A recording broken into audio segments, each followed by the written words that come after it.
Welcome to Prime Life. We call it Retirement 2.0. Leave each episode with tips and new ideas to help you navigate retirement in our new age. It's your time. Make it count. This podcast is for educational purposes only. It is not intended as medical, investment, or financial advice. We do not sponsor or endorse any of the individuals, companies, products, or services featured on this podcast. Any statements or opinions expressed are of the individual who makes them. We hope you enjoy the episode. Hi, and welcome to another episode of the Prime Life Podcast. I'm Mary Crean. Wow, my guest today, I've known her over years and recently saw her spring up on LinkedIn and can't wait to introduce her. Her name is Suzanne McAvoy Hopgood. She's the corporate director and workout specialist, author of Get Your Own, which we're going to be talking about today. Underestimated, overlooked, and now the boss.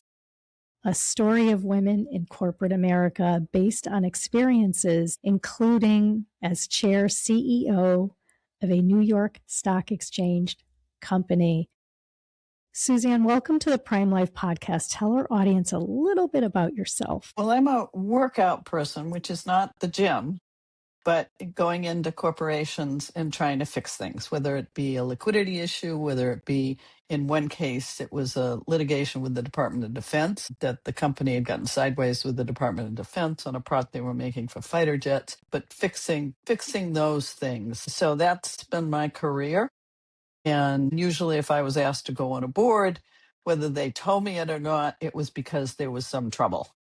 Whether there was, trouble with the product. In one case, there was a company that sold high voltage equipment. And when I went to go to the factory to ask people, what the problems were, they said they didn't always have the right parts, so they just put in whatever they had. Okay. Well, there's a place to start.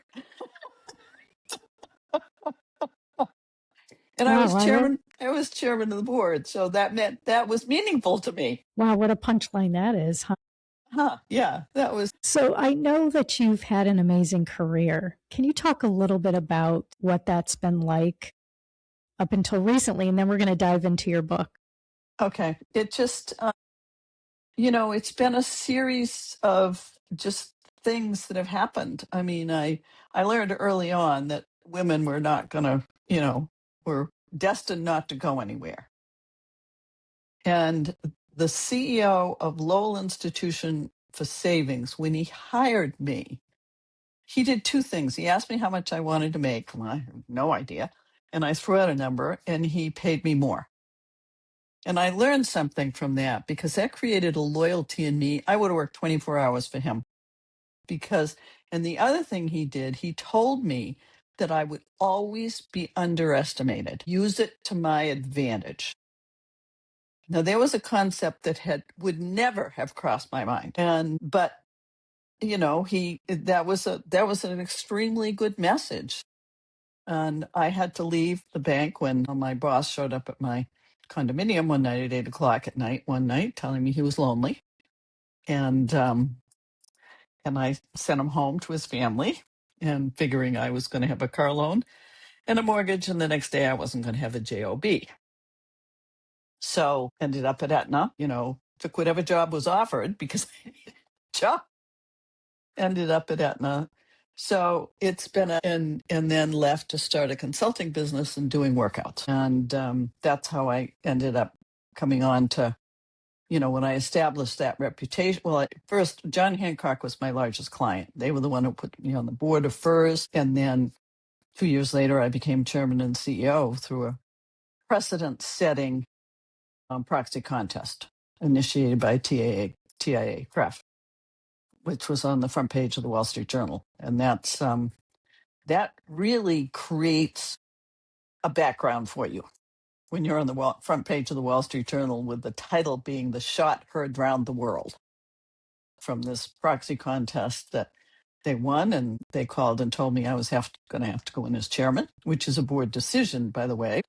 Since the board was all new, the the people they had chosen. And so I became chairman and CEO of a New York Stock Exchange company at the time. There were the series of things that have happened in my life have been pretty much absurd. I mean, that was a weird series of events to become chairman and CEO of a company in Lubbock, Texas, when you're from Littleton, New Hampshire, by the way.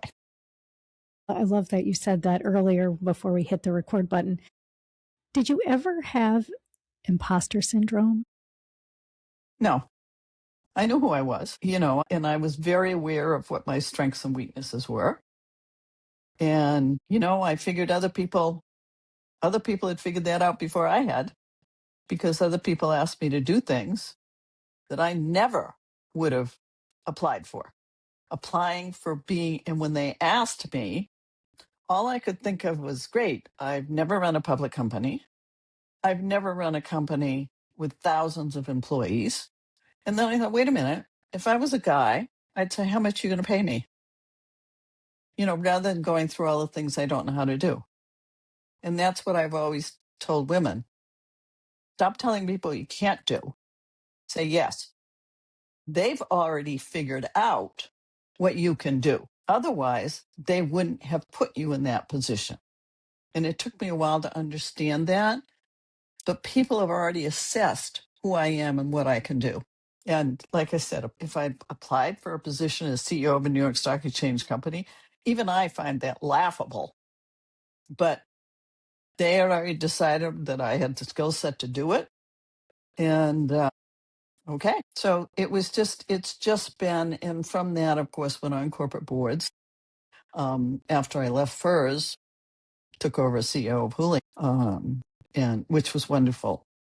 One of the things I've been very good at, I started with an all-you-can-eat restaurant chain in Lubbock, Texas for $6 all you can eat. And then Hula, which was, TGI Fridays comparable. Yes, I do remember who. Yes. Yes, had wonderful food.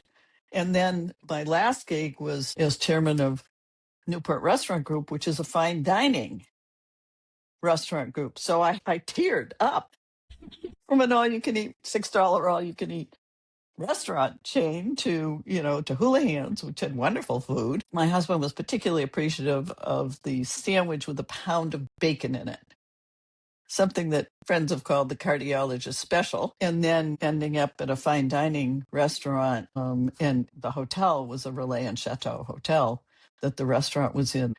My husband loves to eat. My husband was particularly appreciative of the improvement in my restaurant background. I love that.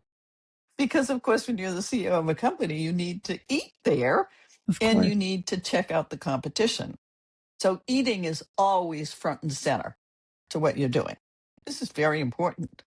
I tell people, if you're going to go on a board, try to go on a board of a restaurant company, because when you have to test the product, it's a whole lot different than going out and looking at, airplane manufacturers. Absolutely. So from there, you wrote this book. So tell us about the book. Well, first of all, share the title. And if you want to hold the book up, feel free to. I remember seeing your image in New York. And we'll get that answer after a brief word from our commercial sponsors. NASA is always working harder to be your carrier of choice.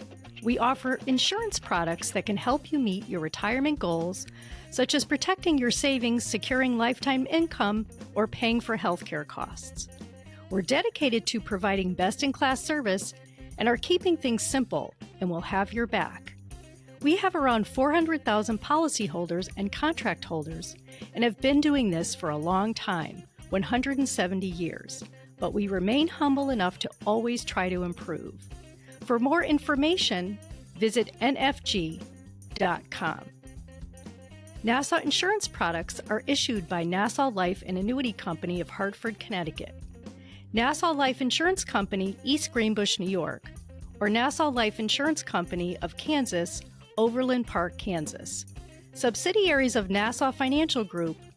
Products are not available in all areas. Policyholder counts are for all Nassau companies as of September 30th, 2022, and are subject to change. There it is. There it is. There it is. In Times Square. Yes.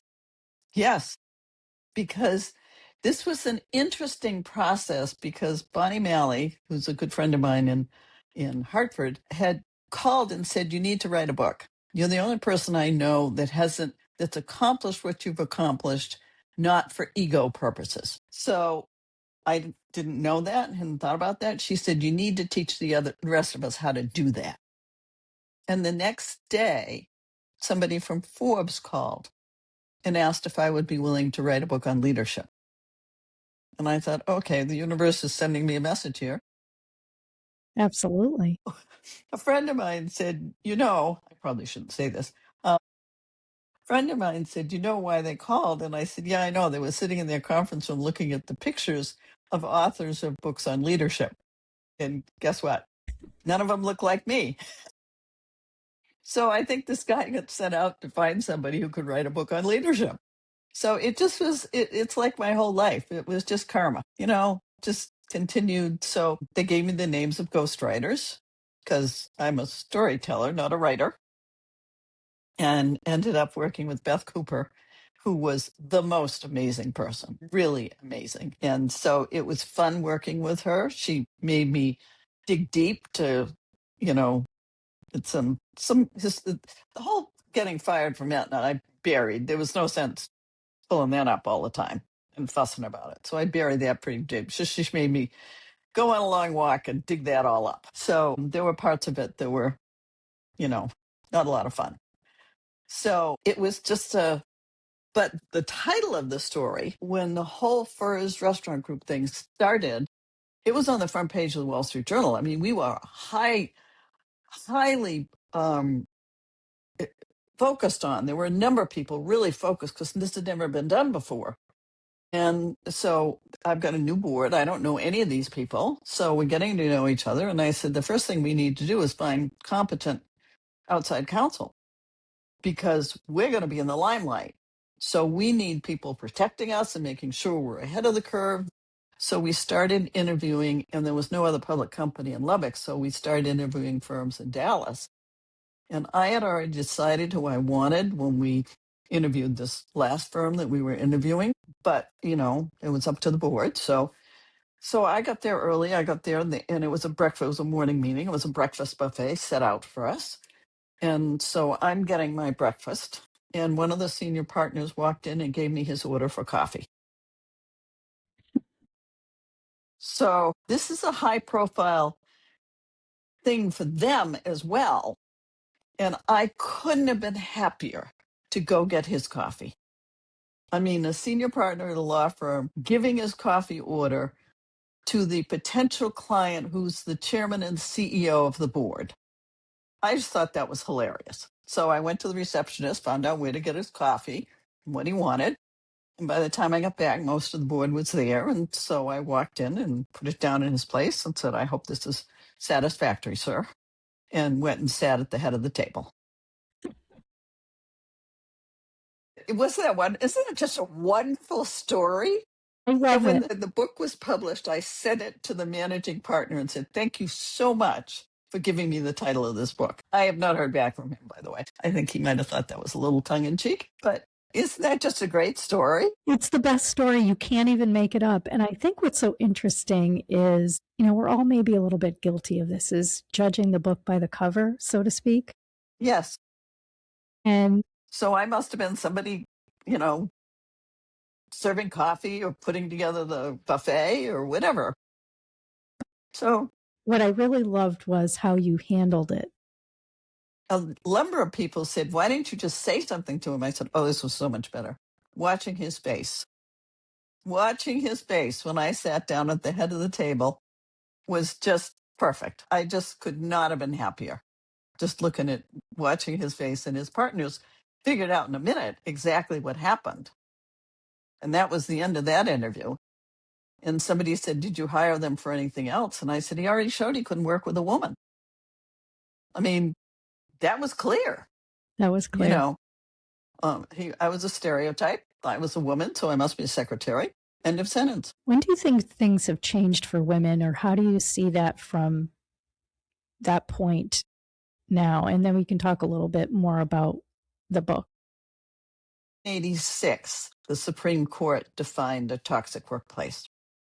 And that was the first time women had a legal right to object, to file suit, to, a series of things, because being harassed was not, you didn't talk about it because you just got fired and you were labeled a troublemaker, which was the kiss of death to ever getting another job. So, like my boss that showed up at my condo, I couldn't say anything and couldn't tell people why I left. So it was just a really different. So that was 86 when the Supreme Court. Now nothing changed at that point. Women didn't speak out because you were still going to be in trouble with the corporation if you spoke out. So you didn't. And it was really, I thought a lot about this. It was really the Me Too movement until women felt comfortable speaking out. And to this point, a friend of mine who's a lawyer, a corporate lawyer, told me that 80% today, 80% of women are either harassed or assaulted in the workplace. That's terrifying. And I have said to men that I know, what are you doing to protect women? When you see something, do you do something? That's important today. So that's, it's been a long process.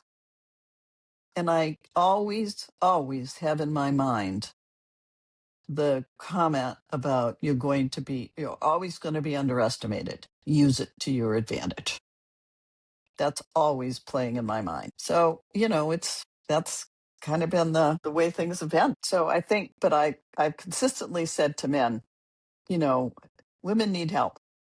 If you see somebody harassing a woman, do something. Stop them. And you'll see every now and then a video of a guy, somebody's harassing a woman in a grocery store, and this guy comes over and says, honey, it's time to go back, time to get in the car. And she doesn't know him or madam, but what he's done is gotten rid of the guy that's bothering her. So that's, that's the way we are today, which is we should be further along, but we're not. So that's kind of that tells you how I started the book and how it sort of proceeded. But my career it's been one thing after another along the way. And Houlihan's was the next big step. I was at Houlihan's for 9/11. I was actually on a plane that took off exactly at the time of the first tower was hit. Plane was headed for Las Vegas, and we were one of the last 5 planes to land. We were one of the planes targeted to be shot down. I didn't find out that till later, thankfully. Called the travel agent, said, get me a car. I don't care if you have to buy it, get me a car.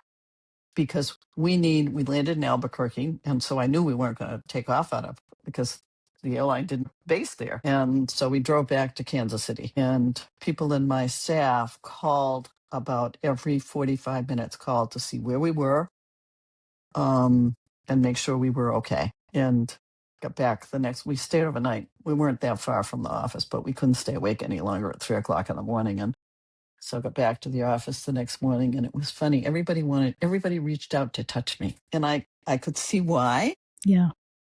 Because it was terrifying. The whole thing was terrifying. So, that was, and then I got on the phone. Imagine this.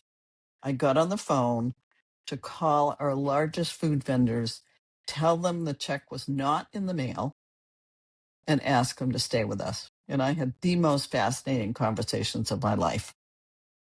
Some guy says to me, you're going to promise me I'm not going to get hurt? No, because the chances of us filing bankruptcy were pretty good, I said, no, I'm not. Okay. He said, you're not going to lie to me. I'll stay with you. And I thought, and then the next guy says, where are you from? I said, New Hampshire. You George McAvoy's daughter? And I thought, oh my God, I'm in Kansas City, Missouri. It's a small world. I said, I am. He said, I delivered fish to your dad for 30 years. Of course, I'm going to stay with you. And I thought, you've got to be kidding. And that's how the calls went. everybody said, of course, I'll stay with you. Yeah. Senior staff came back in and I said, we're okay in the short term. We'll see. Yeah. The honesty, though, the honesty. And when you really respect and like someone, I always say no, like, trust. You can't get better than that. And people will follow great leaders they know, like, and trust. They trust. And one guy said to me, we've seen the struggle you're having at Houlihan's. We've been watching this. We've been watching the job you've done. And I thought, I had no idea. But it was, my dad told me, always be straight with people Mm-hmm. and always do what you say. Mm-hmm. And when it hits the fan, they'll stick with you. And I thought, here it is. Here's a life lesson from growing up in a family that I heard that message repeatedly. Always be straight with people. Always do what you tell them you're going to do. And they'll stick with you. And I thought, wasn't that amazing? It's amazing because it's so simple, yet it's not for many. And maybe many or some, I don't know. But the fact that your dad was such a wise man, and the fact that he took the time to share that with you and, your family, and the fact that you took that away and, there you went up that corporate ladder. Maybe you've had some issues here and there, but you just stuck to those principles, those guiding principles. And I admire that. And I think that's a message to amplify, especially for women, girls, whether it's I have two grown adults. I have a daughter and a son. My daughter, Alexandra, who trying to get her on Prime Life podcast. She'll kill me for saying this, but she's a lawyer. She works really hard. My son, Evan, also very different personalities. But when I take a step back, even in my life, and I think, oh, maybe some things didn't go the way I had planned, I look at my daughter and I see how my husband and I have raised her. And she's one of the good ones, like you, Suzanne. She is straightforward. She does look out for other women, which I love that about her. She went to Mount Holyoke, and, I'm excited for her to read this book. But let's talk a little bit about, what are people saying about your book? What are you hearing from friends and family? Because I know there are, true stories in there about people. Because I know you commented once that someone that was in your book called you or emailed you and said, "Is that me?" Yes. You were talking about, and I chuckle about that. It was so funny because I referred to our first bike trip that Frank and I took for our 29th wedding anniversary. I said, we need to do something different. So we went to Southeast Asia, and the person that had gone, he was a ranger in Vietnam during the Vietnam War. And I thought it was the strangest thing in the world to go back to a country you had fought in for a bike trip. So I sent him a note and I said, seriously? I said, what was it like? And he said, it's a beautiful country when no one's shooting at you. Well, there's a different perspective. Yeah. And so he called me and he said, I just want you to know my wife and I are buying, I think it was some ridiculous number, like 14 books, because each of our daughters, we've each got daughters, we're buying for each of our daughters. And then the sons that have girls, they need to have a copy of this to see what their daughters are going to come up against. So I had a number of people call me after the book launch in Hartford and tell me who they were buying books for. And I'm buying one for my mother. It's so funny. It was so funny to me because I hadn't put that together. But a lot of people said my daughter needs to know what she's up against. Yeah. And it's a good, and knowing that the thought process of you'll always be underestimated, use it. Yeah, it's definitely a superpower. I've actually said that myself, about myself. I actually had someone tell me that who I knew pretty well, but not super well. And she said, I don't know if you realize this, and I don't know if you want me to say this to you. I'm like, what? She said, I think people underestimate you. They say, oh, maybe you're not invited to the table, but you always somehow get there. And I love that. And I said, I'm going to think about that. So I think it is a superpower. So as we're getting near the end of our conversation, Suzanne, and I will ask you to let our audience know what's the best way to get in touch with you. So what is that best way? And we will put in the show notes how they can buy your book if they're interested? Okay. Amazon has my book, and it's the #1 bestseller in a couple categories, which I'm just beyond thrilled about. You can reach me at my email, hopsuz, HOPSUZ, @gmail.com. I've been fascinated hearing with people in the comments on the site, and people saying it's a very readable book and who they're going to buy it for. That's what I hear most. I'm going to buy it for so and so because of this, and so, my daughters and my grandchildren, my granddaughters, my son who needs to be thinking about how he rate, that kind of thing has been fascinating to me to hear, because I didn't know who it would appeal to, who would find it valuable, that kind of thing. And I've had a situation recently where I've been able to say to somebody, I've been fired a lot. I know how to get fired. If you need help getting fired, just call me, because I do that well. Have a lot of experience. So, those kind of things have just been funny. But it's been it's just been amazing. Well, I love this. I love this story. I think it's amazing. Before we sign off, we ask all of our guests this question. You're brilliant. You've done so many amazing things in your life. Why do you wake up every day and do the things you do? I mean, I grew up in Littleton, New Hampshire, in northern New Hampshire. When I grew up, the highway wasn't here. I mean, we were a 6-hour drive from Boston without the highway and isolated. And as this past week has shown, there was a time that it was 30 below zero was the high of the day for 7 days. And I told my parents, if God had wanted us to live here, he would have given us fur. But when you're in an isolated environment like this, you take care of each other. It's just who you are. You never had to tell anybody in Littleton to check on so-and-so, make sure they're okay. Nice. It was in our DNA. And my parents, we had 2 girls, and I was probably 6 or 7, that were in high school that were waitressing at my parents' hotel. And my mother must have seen something she didn't like, because at separate times, each of them lived with us for a period of time. Not people they had any relation with, but just my guess is my mother saw something she didn't like. So gave them a safe place to live. Wow. And it's just what you did. And, you just took care of others. And I just had a similar experience. I went to the food co-op in Littleton, and they started yelling at me because I'd been away for 2 months and I didn't tell them I was going away. And I thought, oh my God, this is so Littleton. This is so the town I grew up in, that, would you tell a grocery store you're going to be away for a couple months? I mean, who would have ever thought to do that? Because they But they worry about they were you used to eventually. seeing me, and then they didn't, Yeah. and they couldn't find out anything, because who would have thought to tell them? Yeah. And it's the grocery store. It's so loving. It's so wonderful. It was just, and they literally, 2 people were yelling at me. Because they Just really couldn't- care. And it's so nice that there are individuals out there, that there are organizations out there, that there are companies out there, that there are people out there that still value humans. When they really care about someone, they're like family. And I love the story that you told about both of your parents. They sound like they were amazing people.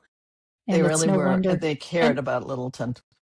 They really cared. And they cared about people here. And, one of the things that they never said this, but I think I grew up understanding this. I am a person of privilege. I grew up in a family in northern New Hampshire, not well educated, hard workers, and I have had all the advantages anyone could hope for, which means, to me, I need to give back. That's what I wake up every morning thinking. I need to give back. First of all, I have a requirement. I have to do 2 good deeds a day. Nice. I'd already done both of mine by 10:30 this morning. I was very proud of myself. I was going to ask you that. But I am a person of privilege. As I saw people weeding, I saw women weeding rice fields in Vietnam. Yeah. As we were biking by, I said to my husband, there for the grace of God goes I. Because it doesn't matter how smart you are, that's what you're going to do for your life. It's absolutely true. I saw a quote recently, Toni Morrison, when you have power, it's your job to empower others. I'm going to use it in a speech next week, and I think about it often now. And I love that you said what you did because I totally agree. Suzanne, it's great chatting with you today. I'm Thank sure you we so can talk much. longer. I'd love to have you back on. Thank you for joining me. I know you're a busy woman, and I know you travel the globe, and I love seeing your Get Your Own Coffee again. We'll put that in our show notes. And to our listeners and our audience, thank you. Refer your friends, your family, and everyone have a great day. And Suzanne, again, thank you for joining me on another episode of the Prime Life Podcast. Thank you so much. Remember to subscribe to the Prime Life Podcast anywhere you find podcasts. You can find all of our episodes, contact information, and more on our website, primelifepodcast.com. Stay connected with us. Follow us on LinkedIn, Instagram, Facebook, and TikTok.